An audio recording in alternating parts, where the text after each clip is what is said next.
Shalom, my dear friends. Shalom and Shavua Tov. Today, the 24th day of the month of Adar, the 11th of March 2018, as we advance to the closing week of this month of Simcha, this month of Adar, and will rise to even greater heights the coming Shabbat as we enter the month of redemption, the month of Nisan, a very auspicious week. And today we certainly have some wonderful studies. We come to some of those, the most beautiful and eloquent passages of the prophet Yoel, filling us with hope of the future that awaits us, and more very fascinating laws in the salting of meat to avoid our infringing the prohibition of blood, with further insights into the whole process and the whole mitzvah and all the associated mitzvot from Rabbi Nosson of Breslov, disciple of Rabbi Nachman of Breslov, in Rabbi Nosson's outstanding masterwork Likutei Halachot, giving us Hasidic and Kabbalistic insights into the commandments of the Torah and numerous passages and practices of Torah. Before I go on, I would like to just show to you the direction of my thoughts about the coming structure of our studies. We shall be having our last session before Pesach this coming Thursday, March the 15th, and we're having a break for the month of Nisan for the festival and for some spiritual invigoration for all of us until we resume, God willing, on Sunday, April the 15th. And when we do resume, my thought is that we will slightly adjust the pattern of our studies, and we will maintain the 3 sessions per week on Sunday, Monday, and Thursday of each week. But on Sunday, instead of entering into the deeper textual analysis and detailed study of the mitzvot, as we have been doing in our Kollel sessions, I would like to revert for Sundays to the Shavua Tov pattern, which will be go out live, God willing, on Sundays at after our break, when Israel also adjusts to the new summertime clock after Sunday, April the 15th. We shall be going live here at 1600 hours Israel time, with corresponding times in other locations across the world. And of course, all of our programs are archived on YouTube and recordings available in MP3 format on azamra.org.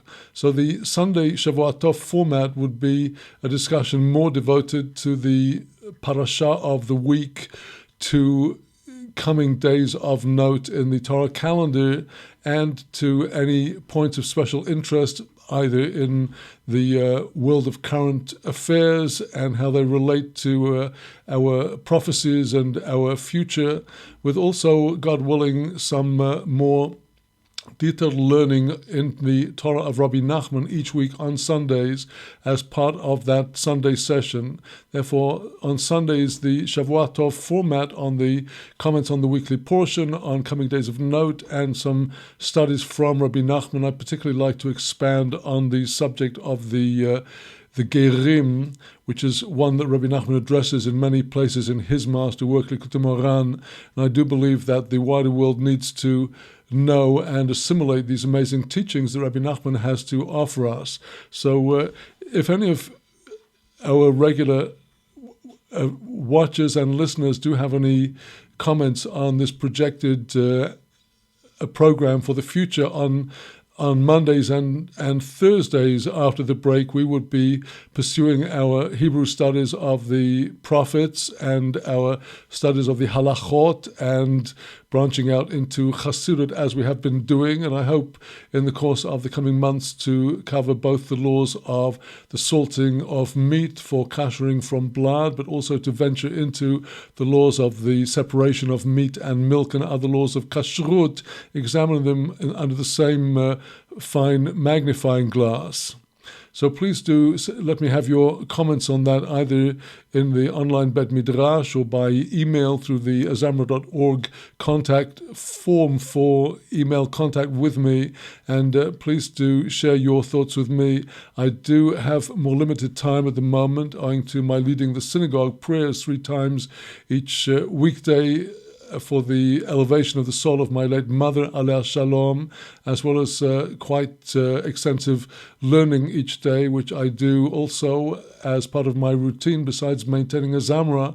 And because of these pressures, and also feeling that some of our watchers of the Shavua Tov hookup have been feeling a bit left out as we've devoted the 3 sessions per week to the Kollel, and I would like to be able to offer a more comprehensive program.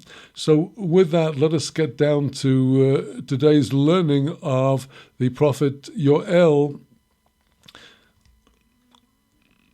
with the help of God. Shalom, today, the 24th day of the month of Adar of the year 5778, corresponding to the 11th of March of the year 2018. And today we come to a passage of supreme eloquence in the prophet Joel chapters 3 verse 1 to chapter 4 verse 8. And the reason for joining these 2 chapters together is not only because chapter 3 is, in terms of its number of verses, relatively short, but also because it connects immediately with the what follows in chapter 4 up to verse 8, and it's all actually part of one continuous parasha in the Hebrew written texts of Yoel. And it's somewhat inexplicable why the printers of the Bible chose to split this continuous parasha at the end of chapter 3, verse 5 into chapter 4. But we shall be looking today at the overall parasha, a parasha that speaks about redemption and the judgment of the nations at the end of time. So turning now to our Hebrew text of Hosea. I will need just a moment to get up the text for those of you watching now. Just one moment while we put that in place.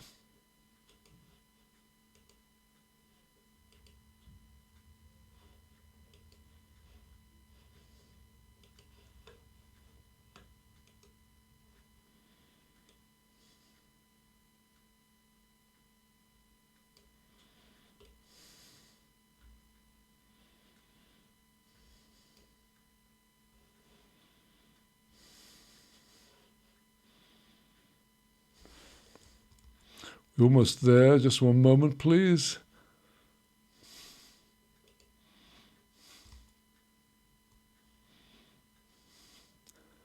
Yoel chapter 3. We'd heard in the previous chapter of the call of the prophet to the people to repent, and when the people repent, then the terrible plague of the locusts will be over, and God will recompense the people for all of the lost years, the lost harvest, lost to the consumption of the locusts. And then the concluding verse of chapter 2,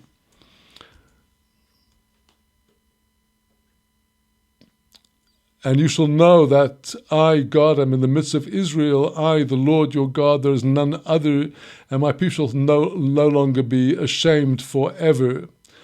And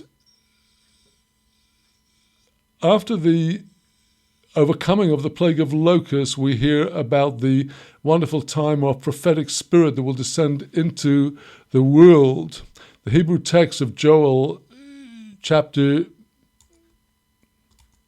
3, verse 1. V'hoyo achareichem eshpoch es ruchi al kol basar v'nibehu b'neichem u'v'noiseichem zikneichem חלומויס יא חלוימון, בחוריכם חזיונויס יראו. Shall be after that time. That is to say, says Rashi in his comment on that phrase, after that time, after that, leosid lavo, in time to come. In time to come, God will pour out his spirit upon all flesh. And Rashi comments on this phrase, on all flesh, very beautifully, al kol basar, al mishen aseh liboy rach kebosor, upon the one whose heart is become soft like flesh. Like it says in Ezekiel chapter 36, V'nosati lochem leiv bosor, I shall give you a heart of flesh. And among the followers of Rabbi Nachman, it's well known that he rearranged the letters of the words Lev Basar to show that they spell out the name of the town that he said he would always be called after, Breslav, Bet Resh Sin Lamed Bet. Because the heart of flesh is attained through following the teachings and guidance of the tzaddik to come to the service of God. So returning to the Hebrew text, the Spirit will come upon all flesh, all whose hearts are soft, and your sons and your daughters shall prophesy, your elders shall dream dreams, your youth shall see visions, all a tremendous heartening description of the salvation that is to come. And verse 2, a quite amazing statement. V'gam al ho'avodim v'al ha'shefohis b'yomim ho'heimo eshpoch es ruchi. Also upon the male servants and the female servants in those days shall I pour out my spirit. A very wonderful statement here, and one that we may, I think, comment on in two ways. Number one, that it's not stated exactly who these avadim and shfachot are, whether they are the Canaanite servants of the people of Israel as provided for under biblical law, or perhaps they are people who, although nominally free because of their indebtedness to the banks and their dependency upon their employers for employment to give sustenance, they're also slaves to the system, but even they will wake up and be filled with prophetic spirit. Illuminating this passage is a passage in the Tana Devei Eliyahu, that beautiful midrash that came forth from our Tanaim of the Mishnah period of teachings that they received from Elijah the prophet. And in Perek Tes, the 9th chapter of Eliyahu Rabbo, the longer first part of the Midrash of Tana Devei Eliyahu, chapter 9, it begins commenting on the song of Deborah. He says,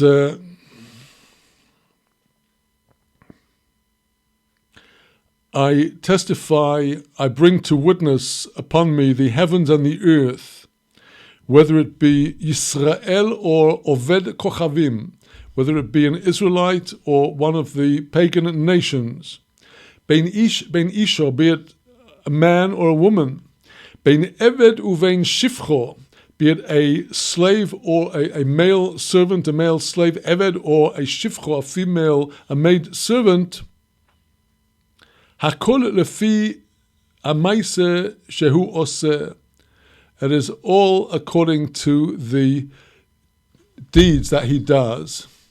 That is the teaching of Tana Devei Eliyahu, relating to the idea that the maidservants and the male servants would be also prophesying. He says that Hakol lefi hamaaseh, they can attain everything all according to the deeds they do in self-purification and devotion and service to God. And the passage we have here in our Hebrew text about the Avadim and Shfachot gives hope even to the downtrodden who are in lowly status. In those days, upon them God will pour out his Spirit. Chapter 3, verse 3.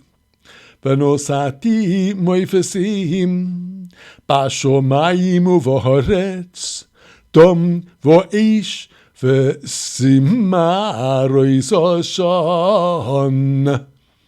I shall put proofs and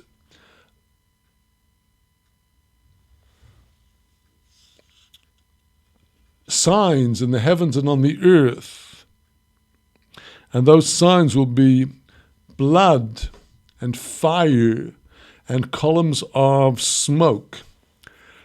Well, our commentaries on this phrase, particularly the columns of smoke, timoris oshan, are most interesting.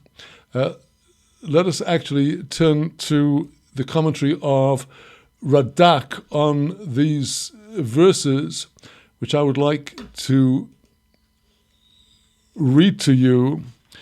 First of all, he comments on the Timoris Oshan, and of course, this is a phrase which is known to those who are familiar with the text of the Haggadah, where the Haggadah quotes this verse in relation to the plagues of Egypt, pointing to the parallel between the future plagues that will afflict the nations and these proofs of God's presence and providence over our affairs.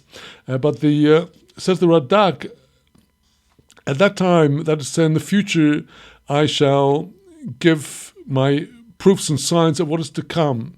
And there will be in the heaven and the earth, the blood shall be on the earth on account of so much bloodshed, killing that there will be. And the fire and the smoke will be in the heavens.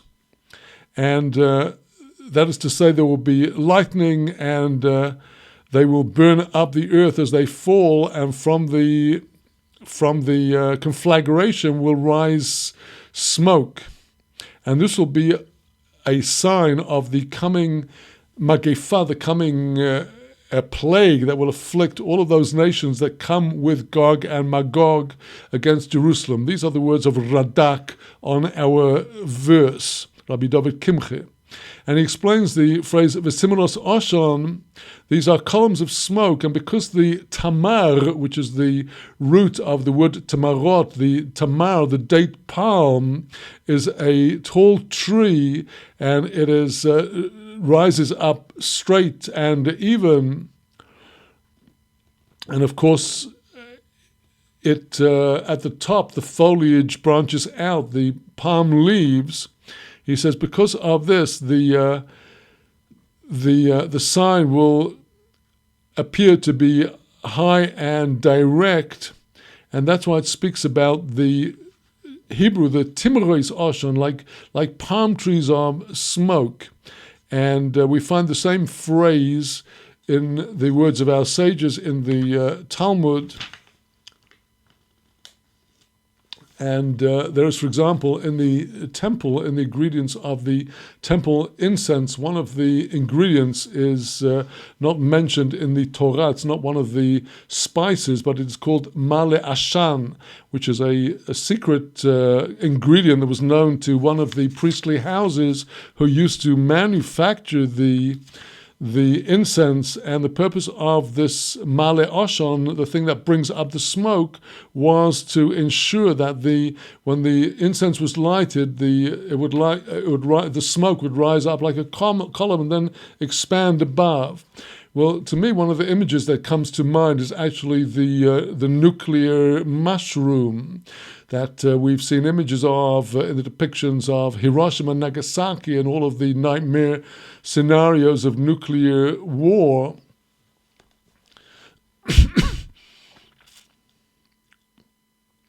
Well, now, it is the Radak here quotes the Rabbi Avraham ibn Ezra, another of the outstanding classical biblical commentators, who says that these signs will be quite literal.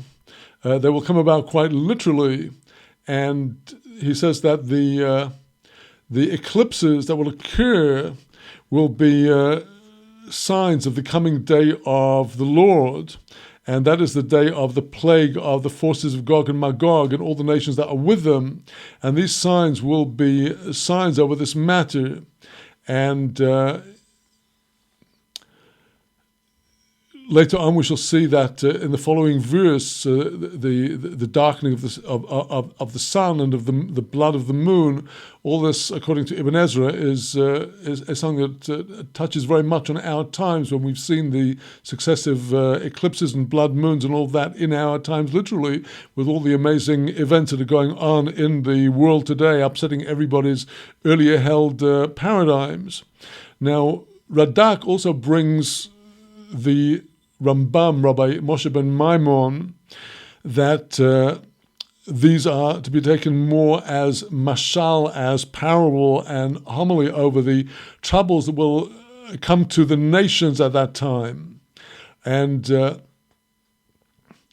these include the signs of the in the heavens and the earth, the blood and the fire and the pillars of smoke, and the sun and moon turning these strange colors. All of these, according to Rambam, are a parable of the troubles and the wars that will come, as and so too, according to this interpretation, the whole beginning of Yoel with the arbe, the four species of the locust, would also be interpreted as a parable, that prior to the days of Gog and Magog, the whole earth will be in tumult, and all of these are indications of the coming overthrow that will occur to the forces of Gog and Magog.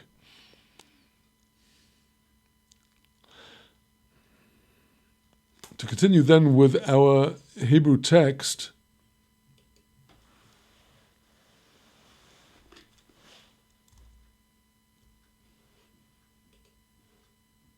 verse 4, Hashemesh yehofich lechoshech והיורח לדום לפני בואי יום אדוני הגדול והנורא.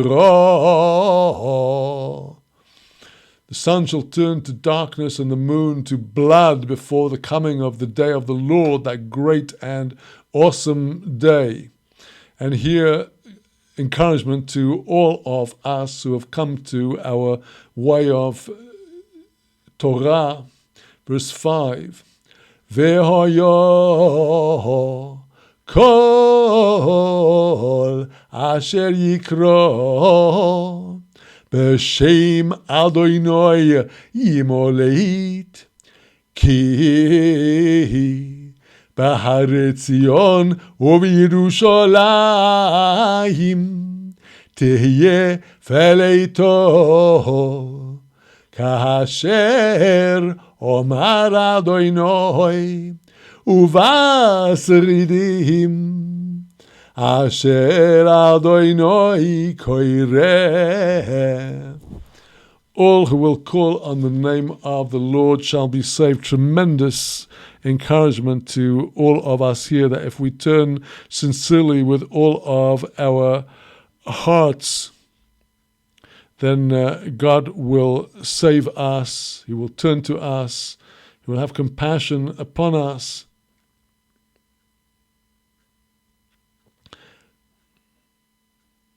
And Rashi explains the phrase Ka'asher Omar Hashem, as the Lord has said that Zion and Jerusalem will be a refuge and a remnant, and for all of the survivors, all that remain, that the Lord calls to them. Where did he say this? Asks Rashi. Where is this already promised that Yoel is quoting? Rashi here explains that this is Hechan Omer. Where did he say this? This is a verse in Deuteronomy chapter 28. All of the nations of the world shall see that the name of Hashem is called upon you. In other words, when we call to him and invoke his name is called upon us, and he will save those, that remnant that will be left. Well, now we come to the continuation of the parasha,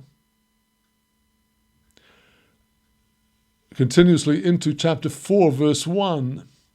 Ki hinei bayomim hohemo uvo'is hahi asher oshiv eshavus Yehuda v'Yerushalayim. For indeed in those days and at that time, when I shall restore the captivity of Judah, I shall turn them around. They went into captivity, and now I shall restore Judah and Jerusalem. And we do see this in our times. It's been in a gathering crescendo for the last 500 years, since the more and more people have exponentially been returning to live in the land of Israel and expanding the fortunes of the country, and all this is concurrent with the de facto opposition of almost all of the world to Israel and its capital Jerusalem. But all of this is happening with the signs and with the wonders. And now he talks about the war of Gog and Magog in verse 2. V'kibatzti es kol hagoyim והוירדתים אל עמק יהושפט ונשפטתי עמם שם על עמי ונחל עושי ישראל אשר פיזרו בגויים ויעש ארצי חילקו. I shall gather all of the nations and bring them down to the valley of Yehoshaphat. Well, of course, there was a Yehoshaphat that was king of Judah, the son of King Asa of Judah, the great-grandson of King David. And Yehoshaphat, according to some of our commentators, had a place in a valley that was called after his name. But of course, in the verse, the valley of Yehoshaphat, the word Yehoshaphat, the name of the king, consists of the three essential letters of the four-letter name of Hashem, Yud Kei Vov. God will judge. And this is picked up in the ensuing word that God will enter into a process of contention and judgment with them.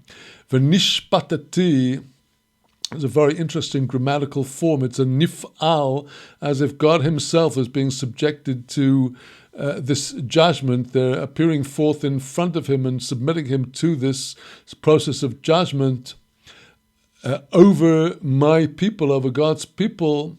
And now the reproof and the indictment against all of these nations that God is contending over my people, over my inheritance Israel, that these nations, they scattered them among the peoples and they divided my land.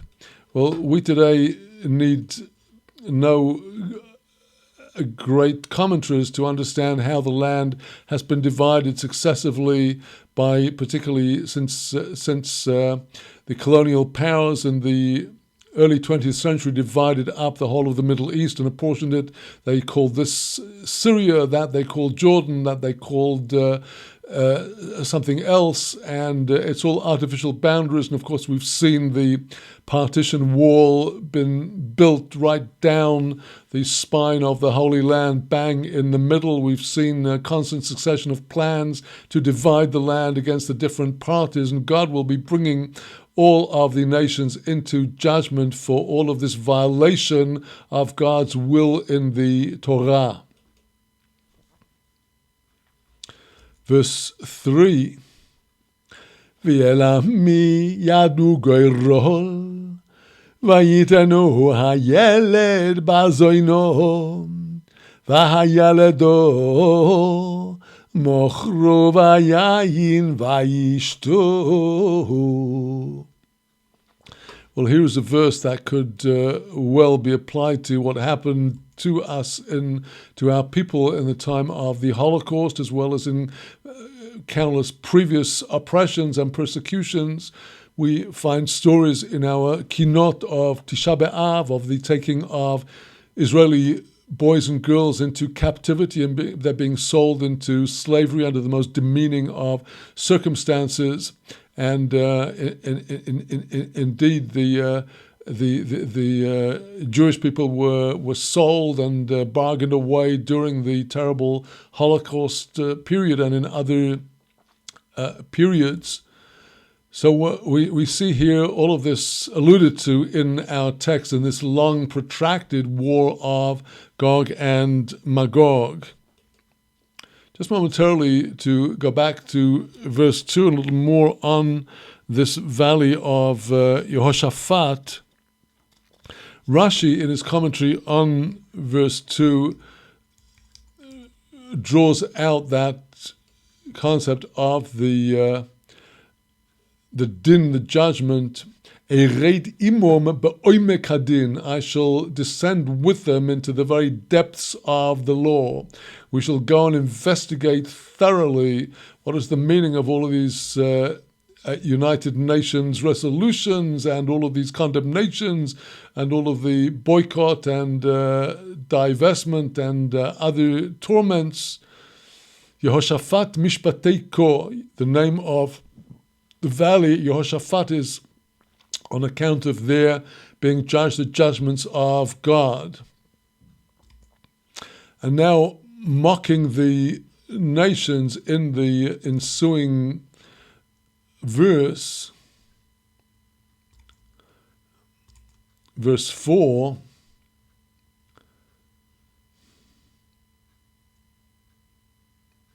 Vegam Mahatehem li צור וצידון וכל גילויס בלושס הגמול אתם משלמים עולוי והים גוימלים אתם עולי קל מהרו הושיב גמולכם בראשכם. This is another most interesting verse with a very contemporary ring to it, because the locations mentioned are the locations from which the major threats to the people of Israel and the land of Israel are presently subjected. Tzor and Tzidon are in the southern coastal areas of so-called Lebanon, which and these are precisely the strongholds of the Hezbollah. Galilois Peleshes, the swathes of land, the districts of the Philistines, these are obviously paramount among them are the Gaza, which is well known from book of Samuel to have been a Philistine stronghold, and likewise all of the Philistine settlements in Judea and Samaria, the Philistine occupation of these areas. And God mocks these people that are coming against Israel with their religious self-righteousness, as if fighting for the Islamic kingdom or caliphate. And he says to them, what, you are providing me with some payment? You are doing me some favor. You are acting for God. I shall very swiftly requite anything you have done on your very heads. A very severe warning to all these self-appointed accusers and indictors of Israel, that they're doing God no favor in this endless oppression and persecution and opposition.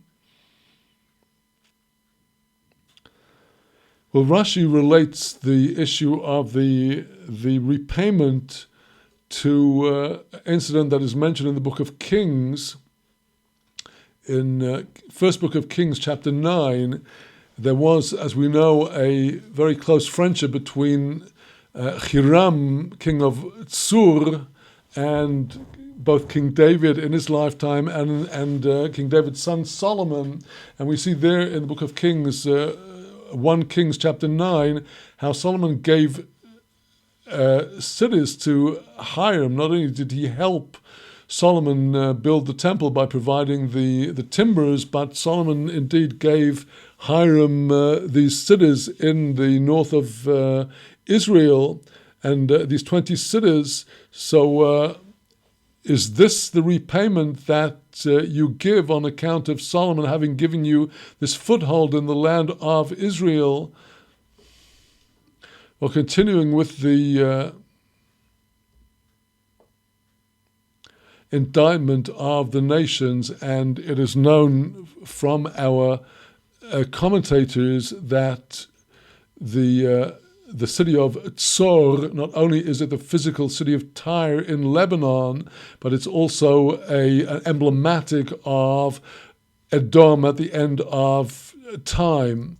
And so now turning to these wealthy oppressors of Israel, and let's remember the millions and millions that have been embezzled by the successive leaders of these petty tyrannies in Ramallah and Gaza, and their wealthy backers around the world, Qatar and Saudi Arabia and Iran and the other countries. God says in verse 5, Asher kaspi uzahovi lekachtem ומחמדי הטובים הבאסם להיכליכם.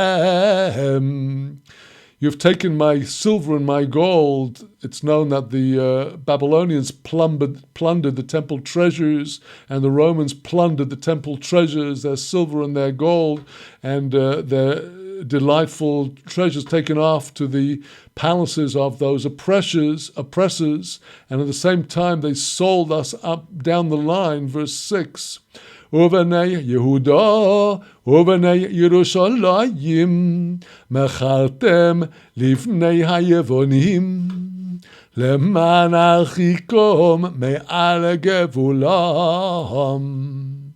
The children of Judah and the children of Jerusalem you sold to the children of the Yevanim. Yevanim, normally translated by us as the Greeks. We see here the translation of the Ionians, who were the early Greeks, and the Greeks extended, and their culture extended across the from Greece eastwards to Turkey and westwards across Europe into Italy and beyond, and also up into northwards through Macedonia, up north, Albania and Yugoslavia, all the way up north into as far as Russia, which indeed inherited the Greek culture in the form of the Orthodox Russian Church, which has its roots in the Greek Church. And we see over the successive oppressions how the Jews and the Israelites were sold into captivity among East and West, and all this is the reproof of the nations. And now there will be this simultaneous exchange at the end of times. Verse 7, הנני מאירם מן המקום אשר מכרתם אויסום שמו והשיבו ישיגם עליכם בראשכם. Here I am, I shall awaken them and stir them up from the place where you sold them there, and I shall return your requites upon your heads. You will go into exile. We do indeed now today see how there are exiles all over the world. Over the last hundreds of years, there have been extensive migrations from Europe to the Americas, and now from Africa and from Asia to the Americas and to Europe. We have the world swarming with people who are essentially migrants, whether from several generations or more recently. And verse 8, ומוכרתי Es b'neichem v'es b'noiseichem b'yad b'nei Yehuda u'mechorum lishevohim el goy rochoik ki Adonai diber. Well, says God, I shall be selling your sons and your daughters into the hands of the children of Judah, and they shall sell them to captors, to a distant nation, for the Lord has spoken. Well, how all of this will actually come out, we will wait, and we shall, God willing, be worthy to witness it. And so, as we conclude this parasha, let us just note that the ensuing parasha continues to speak about the war of Gog and Magog and the overthrow of the nations, ending with the most beautiful prophecy in the ensuing parasha from chapter 4, verses 18 to the end of Yoel, the end of the prophecy, the most beautiful depiction of the abundance and blessing that will reign in time to come when all this will be actualized. So here we conclude our study of the prophets for today, the prophet Yoel, and we shall take now a brief interval, after which, with the help of God, I'll be back in just a few minutes for continuing studies in the details of the process of the salting of meat in order to remove the blood to render the meat kosher for our consumption.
Shalom again, and back now to our studies, turning now to our studies of the laws of melicha, the salting of meat, followed by a venture into Chassidut, looking at these laws from the Hasidic and Kabbalistic perspective.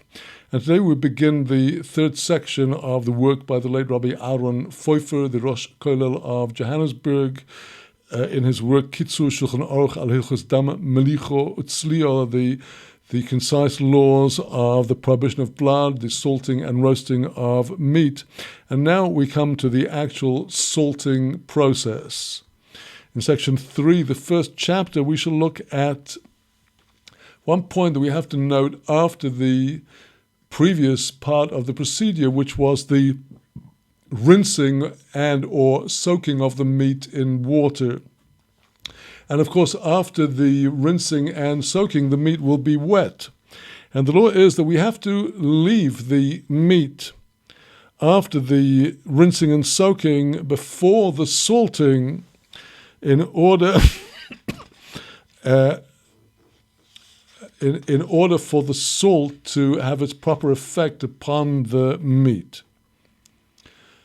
After the rinsing and washing of the meat prior to the salting, one has to wait until the water will run off the surface of the meat.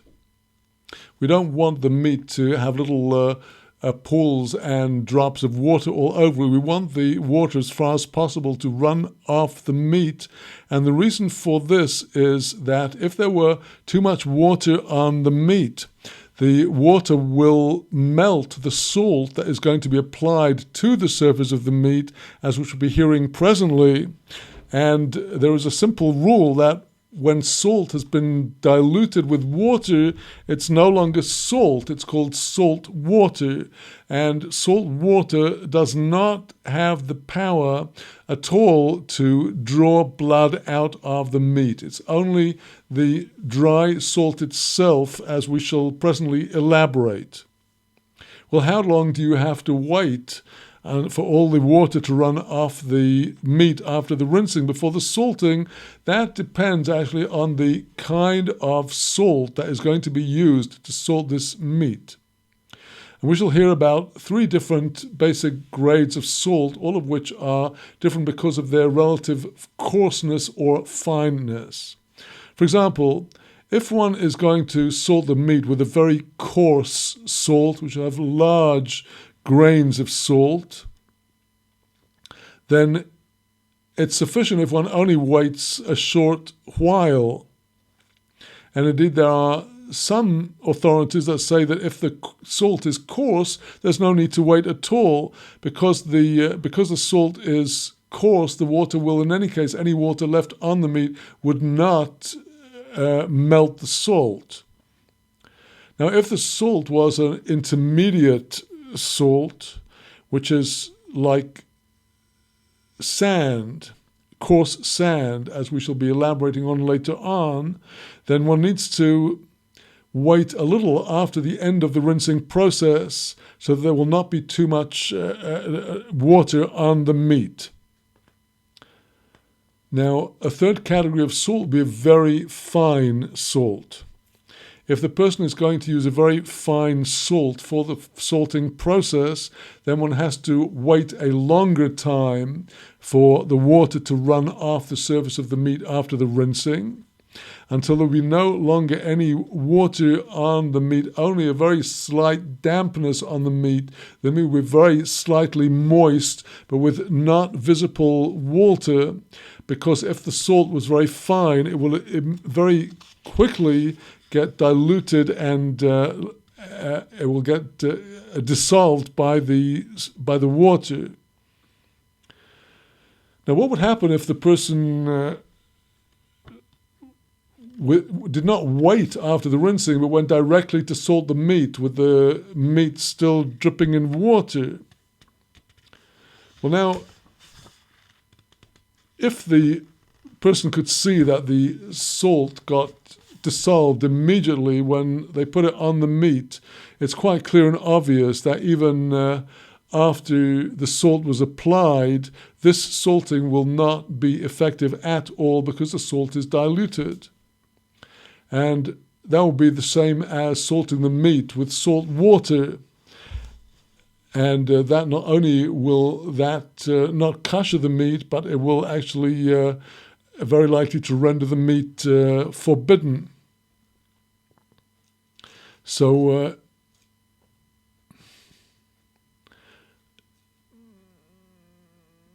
if the person, however, checked the meat and saw that the salt was not dissolved on the surface of the meat, despite the presence of any water, if they'd not let the meat dry off after the rinsing and they'd applied the salt, it was not visibly not dissolved, then there's no reason for concern whatever.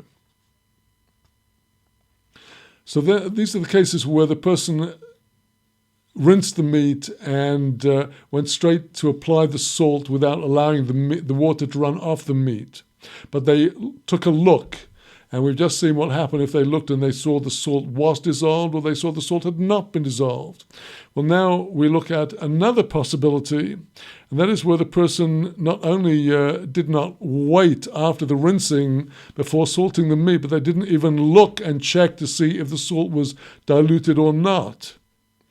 Well, here the law is as follows, and let's note that it's one thing to know the basic procedure for the salting process, but the rabbi who might be called to adjudicate in questions of doubt has to know the laws inside out. So in this case, where the meat was rinsed and without waiting at all, the person salted it and did not check to see if the salt was dissolved or not. The law is that if the salt that had been used was a coarse salt, then presumably when we could rely that the salt did not melt and was effective, the salting will have been effective.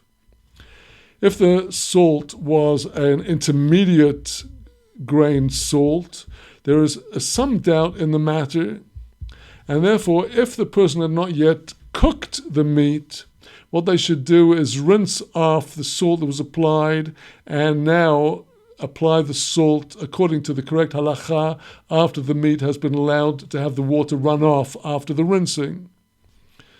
Now, in the event that the person already cooked this meat, they do not have to be concerned because in this case we do rely, even though there's some doubt, we do rely that presumably the salt did not get dissolved. However, if the salt was very fine salt, there the presumption is that the salt certainly will have been dissolved, and that means that the meat was as if it was not salted at all, and even after the event, if that meat was cooked, it will be forbidden to consume that meat.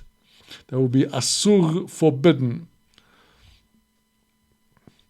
Even though we've heard that we need to wait between the rinsing and the salting in order that the water should run off the surface of the meat, we do have to be careful not to wait too long.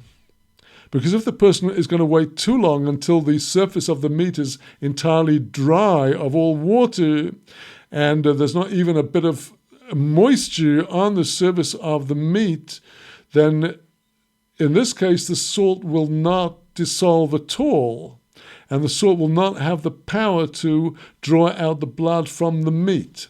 In other words, we do need a certain amount of moisture remaining from the rinsing on the meat, but no actual water itself running over the surface. Now, if the person waited between the rinsing and the salting to the point that there was not left on the surface of the meat any moisture whatever, he would have to toss some water, sprinkle some water over the meat in order that the meat will be moist from the water. Through this, the salt will then attach to the surface of the meat and will very slightly get dissolved, but then the salt itself will penetrate into the meat and properly expel the blood from within the meat tissues and fibers. But in this case, it would not be necessary to go back and soak the meat all over again and rinse it properly, because the meat had already because the meat is still inside the meat. It's still moist. It was only the surface that had got dried, and for that reason, it would be sufficient just to sprinkle some water over the meat to moisten the surface. Now, if the person had allowed the meat to get dry on its surface, and they then went and salted it, there's some people who say that if the person already did salt it, we're not going to require him to go back and pour water over the meat and salt it again, because b'diavad, after the event, we can rely that all the blood will have been expelled from the meat, even in this manner. There are others who say that we cannot rely upon such a case of salting where the surface of the meat was dry, even b'diavad, only if the person had already cooked that meat will we not require them to go back to salt the meat again, and we're going to permit the meat. But if they did not yet cook the meat, it would be necessary, where they'd salted the meat when it was true dry, to go back and sprinkle some water over the surface and go back and salt the meat properly. And in the next section of laws, in our ensuing session, we shall be going more in detail into the actual kinds of the salt that are needed. So with that, my dear friends, let us now turn from the realm of the Halachah to the realm of Chassidut, looking at these laws. And now we turn to a new ma'amar, discourse from Rabbi Nosson of Breslev's Likutei Halachot, now turning to Yoredeya,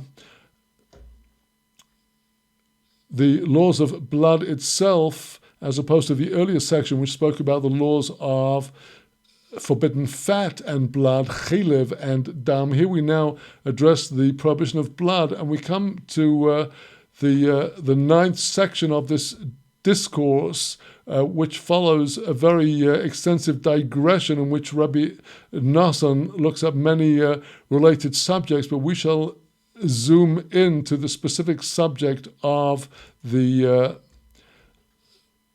prohibition of blood and the salting of the meat. After all that extensive digression, Reb Nosson now addresses frontally the subject of the prohibition of blood, because the blood is the soul. And for that reason, the exodus from Egypt took place the exodus came about through holy yearning on the part of Israel, because as Reb Nosson has discussed in the previous part of this discourse, it is through holy yearning that we make souls of holiness. And through this comes the main repair of the blood, through which comes the redemption. And all this comes about through the repair of the blood, as it says in the prophet Ezekiel, when the prophet Ezekiel and here is a verse that is quoted in our Pesach Haggadah from the chapter in Ezekiel that pictures Israel as a young maiden in her servitude. And God says to Israel, when she was in exile in Egypt, V'oimar loch b'domayich chayi, V'oimar loch b'domayich chayi. I said to you, through your blood, come alive. I said to you, through your blood, come alive. Twice over is this phrase repeated in the prophet, according to our commentators, referring to the blood of the Pesach sacrifice. and the blood of the circumcision that was performed prior to the Pesach sacrifice to enable the males to eat the sacrifice together with their women. All ate the sacrifice, so the males had to be circumcised. And it was through these two spillings of blood by the children of Israel in Egypt that they aroused God's compassion to redeem them from Egypt. And through these yearnings and desires of holiness, through this, souls come into being. Yearning and desire are completely remarkable human traits that we can envisage something that we do not have, which we look forward to in the future, which we yearn and desire for, something perhaps that we have lost, that we seek to recover. And it's this focusing of our minds and souls on this goal of our yearning, the object of our yearning, that this creates spiritual power, the soul power. And it's through the yearning that we're able to purify and repair the blood. Because the blood is the nefesh. The nefesh is that part of the higher soul that actually attaches to the physical body, whether it's in the case of a human or an animal. And the spiritual soul connects with the body through the blood, where the soul is said to dwell. But the blood in the body is a place of gevurot, of heavy judgments, where all of the innate instincts and desires of the body are also rooted. And in order to come to the service of God, it's necessary to purify and rectify the blood. And when this happens, there is a transformation that is alluded to in the words of our sages in Talmud Bechoros of the Babylonian Talmud tractate Bechoros, the firstborn, where evoking the giving of the Torah to Israel and the transformation of the world from a place of God's severe judgment up to the time of the giving of the Torah into a world of divine revelation. The sages say that the blood evoking the divine influences coming down into the world, the blood became congealed and turned into milk. That is to say, the red blood, an emblem of gevurot, of severe judgment, it became transformed into milk, which is emblematic of kindness and goodness. And the wineness of the milk corresponds to a level that is called the Nekudos HaKesef. The Nekudos HaKesef, this is a phrase from Shir HaShirim, where God is praising Israel and speaking about the adornments to his bride, the bride of Israel, these Nekudot HaKesef, these points of gold, these nuggets, the points of silver, these balls of silver adorning his bride. And kesef is a Hebrew word that means money, but refers to everything that people desire. And therefore, in its holy context, the word kesef carries the connotation of desire and yearning. And these are the points of yearning in the souls of every Israelite. And this is the same category as moicho chivarto kechasbo. The moicho, the brain that is white like silver, a phrase from the Holy Zohar and the Tikkuni Zohar, evoking the chasadim, the kindness that comes from above, from the sfirot of chokhmah and binah, down infusing the whole system with purity. And from there comes the whitening of the blood, this category of the heavy judgment implicit in the blood being turning into nutritious, sustaining milk. And that's why now, says Reb Nosson, after that long digression, that's why it's forbidden for us to consume blood, which is what our laws of salting are all about.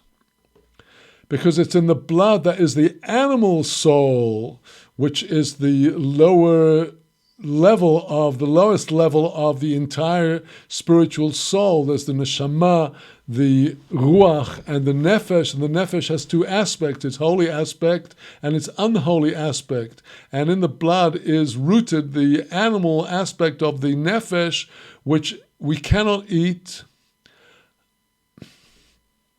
except when we purify and clarify this nefesh and enhance and elevate the animal soul to turn it from the level of animal to the level of Adam, the spiritual human, through holy desire and yearning.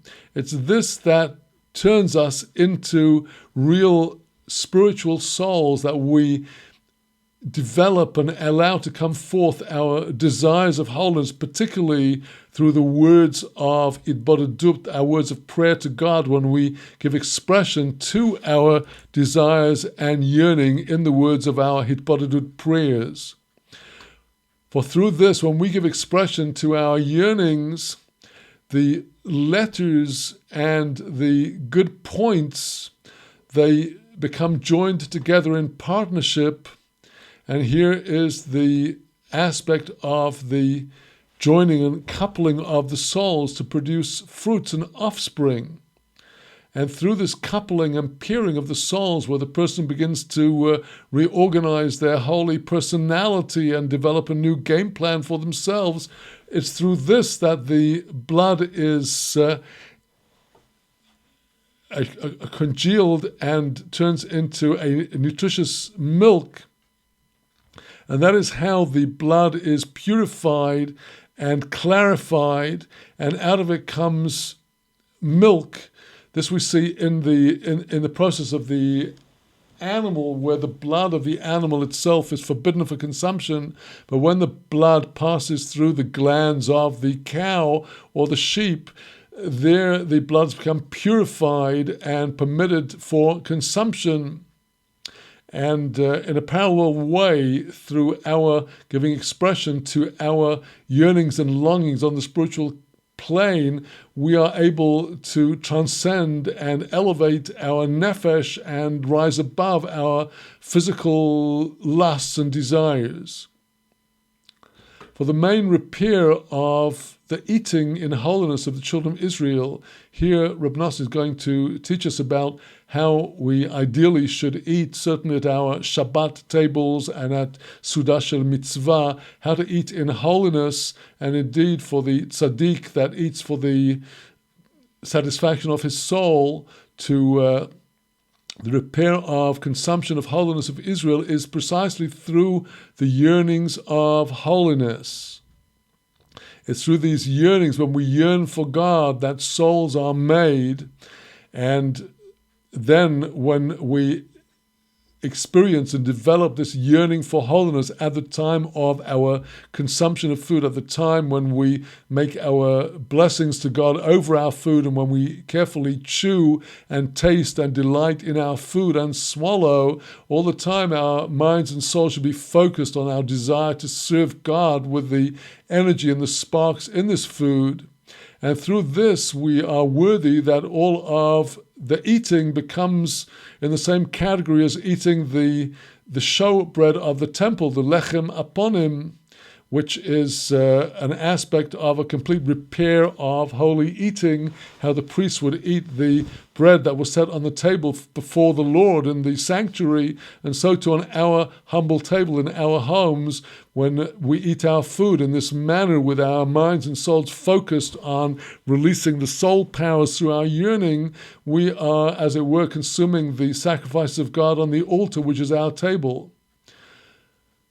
But the blood itself that was in the animal, that is forbidden to us, because that is where the animal soul resides, which is forbidden to eat prior to its being rectified and purified and clarified and being turned into milk. The blood of the animal we may not consume only when the animal delivers it through the milk udders of the cow and the sheep and the goat. Then that blood has been transformed from its gevurot into chasadim and may be consumed. And Reb Nosson relates this to his previous extensive discussion about the exodus from Egypt when, in terms of God's dealings with us, the heavy dinim, the heavy judgments prior to the exodus and the servitude to Egypt were sweetened, and what had previously been an influence of severity turned into an influence of kindness with the giving of the Torah, and all this came out through the holy desires of the people. So now Reb Nosson specifically addresses the phases of the process of removing all blood from the meat that we are to consume from our kosher slaughtered meat prior to cooking and consumption, the categories of the salting and the rinsing of the meat. There is, as we've been studying, the rinsing before the salting process, and later we shall talk about the rinsing after the salting process. And he says, for the essential repair of the soul, which resides in the blood, is through these holy desires, and this we attain through the repair of the covenant, that is, through dispelling from our minds all of our lustful and immoral desires and focusing only on our holy desires. For through guarding the covenant in the moral sense, when we abstain from forbidden relationships and forbidden lusts and desires, that is when kindness is revealed. And this kindness expresses itself in the love and the yearning and the desire of holiness that we experience through the foundation of repairing ourselves morally, abstaining from immoral thoughts and desires. And this kindness that is revealed. Through it comes about the creation of souls, new soul powers in ourselves and other souls and other people. And through this, the letters of the Torah are formed into good and positive teachings and permutations.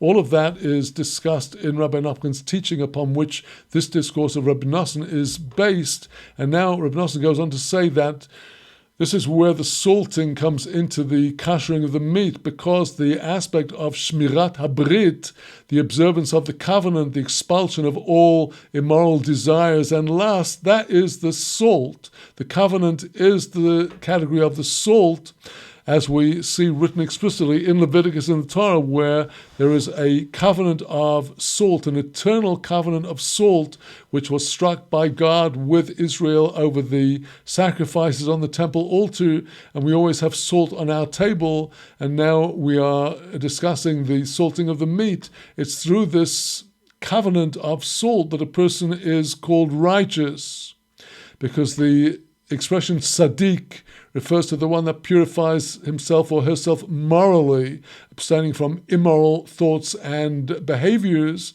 And this is the covenant, this is the guarding of the covenant, which is called the covenant of salt. And it's through this observance of the covenant the person attains the holy desires through which souls are made, because the holy desires are like salt that causes thirst, the thirst of the soul. In other words, the observance of the covenant gives us a thirst for holiness, a yearning for holiness, through which new soul powers, new souls are created. Like it says in the Psalms, my soul has thirsted for you, my flesh longs and pines for you in a dry and weary land without water. Psalms 63. My soul thirsts for God. Psalm 42.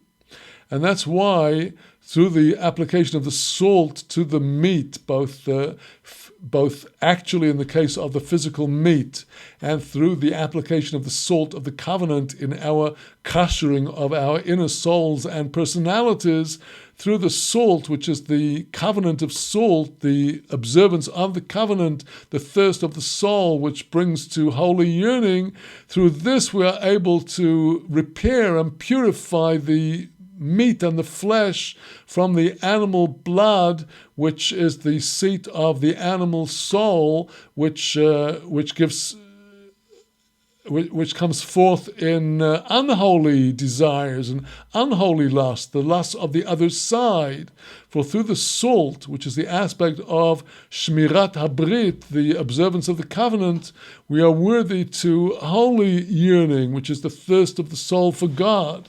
And this is what makes souls of holiness, and these have the power to overcome and nullify the unholy souls and remove these souls and the desires of the forces of the other side, which is animalistic blood.